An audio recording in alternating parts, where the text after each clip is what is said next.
this increase in the number of cases in Victoria, how much of a concern is that for you from a tourism perspective?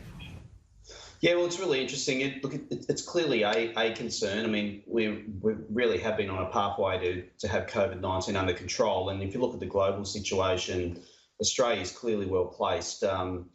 I think the concerning thing about over the weekend, just from a pure tourism point of view, is that the reaction from some of the states who have at this stage chosen not to open their borders is somewhat of a curious one. I mean, there's a roadmap out here.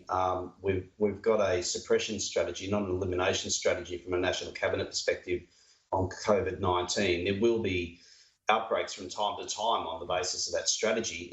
We need open borders for a whole host of reasons, and restricting borders is not necessarily the weapon that's needed to be used to manage COVID-19. We've got a great public health management system in place, for want of a word, and we'd really like to see the progress of the National Cabinet towards the removal of all border restrictions. There's reports in the Australian this morning that suggest up to 1 million people in 6 different local government areas in Victoria may face renewed lockdowns. Do you think the Premier was right to re-establish those restrictions?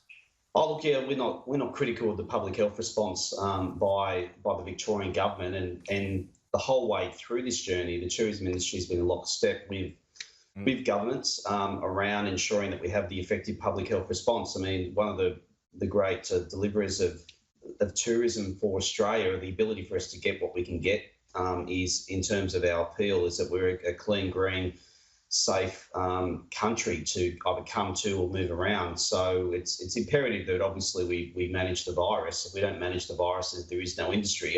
What we're saying is we've got to work and live with the virus. Industry's COVID clean. To be told over the weekend with very little notice that restrictions were going to remain in place, for our thousands of restaurants and across Victoria was a very difficult pill for them to swallow. And we've seen the ripple effect, unfortunately, that's come through over the weekend with a series of in-essence double downs around whether or not other states will choose to open their border or not. New South Wales and Victoria do. The ACT does. The rest of Australia at this stage doesn't, although they're obviously somewhere on a pathway to do so. Well, what do you think of that? I mean, the WA Premier has delayed his decision, to put it that way, to reopen the WA border. Queensland's still a little bit up in the air at the moment too. Do you have a hunch on when that might reopen? July 10 is still the date that has been earmarked, but perhaps that'll be pushed back. Yeah, no, it's a great question. And I mean, the Queensland situation and WA for that matter, they're both very disappointing. I mean, Queensland needs to be definitive. I mean, tourism is a significant industry in both states, in Queensland and Victoria, particularly Queensland. And industry just must be tearing its hair out. They need some direction here. And they've lost the school holidays, as has WA. And it's just a very, very difficult situation. And we're really quite concerned because there's a level we think of local politics as this starting to seep in here. To be frank, we're really looking forward to the National Cabinet on Friday for no other reason to get everybody in a room or on a Zoom to basically start to work through the basis of the 8 May National Cabinet decision, which they all agreed upon, and that is a roadmap out, and the roadmap was interstate borders open during the course of July. Now, clearly, it's going to be late July at best. We'll obviously work towards that, and we'll take that because at some point we have to have our borders reopened. Do you have concerns over the opening of the ski season again? I mean, we had that increase in the number of Australians who became infected with coronavirus in Aspen earlier this year. So, I mean, that proved that kind of environment can breed the disease. Is there concerns that could happen here?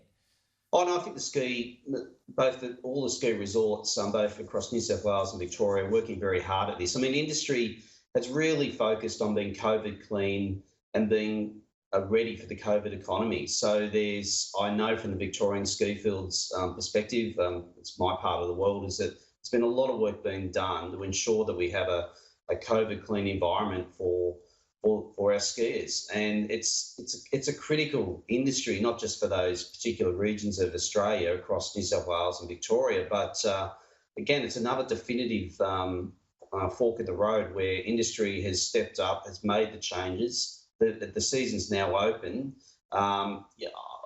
We've just got to find a pathway forward, and we'll just keep chipping away here because there's no other option. At some point, as an open open economy, it's an open society. We need to have open borders. In essence, they are lines on a map. They are not divided by huge divides, except the only excuse could be around the Bass Strait.